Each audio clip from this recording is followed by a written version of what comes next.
শুভ সকাল। কালকে সর্বপ্রথম সকালে উঠে বাড়ির যে কাজটা করি ২ ঘন্টা, সেই কাজটা আমি কমপ্লিট করে নিয়েছিলাম।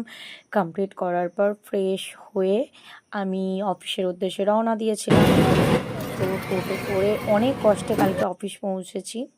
কিন্তু অফিসে পৌঁছানোর পর আমার একদম ভালো লাগছিল না। কারণ ১ম বার গেছি, আমার কোনো কাজ ছিল না। চুপচাপ সারাদিন বসেই ছিলাম। আর এই হলো অফিস। অ্যাকচুয়ালি এটা একটা সেলসের অফিস, মেশিনের সেলস হয় এখান থেকে। তো বস আর ২-৩ জনের স্টাফ আছে, এছাড়া আর কেউ নেই। পুরো সেজন্য অফিসটাই ফাঁকা। এখানে অ্যাকচুয়ালি ক্লায়েন্ট মিটিং হয়, আর কিছুই নয়।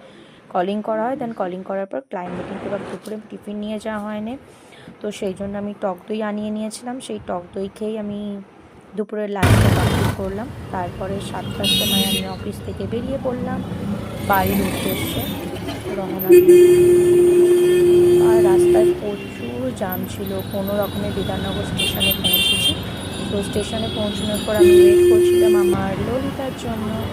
সে এলো, তারপরে দুজনে মিলে একসাথে খাওয়া দাওয়া করে বাড়ি ফিরলাম। Tata, bye bye.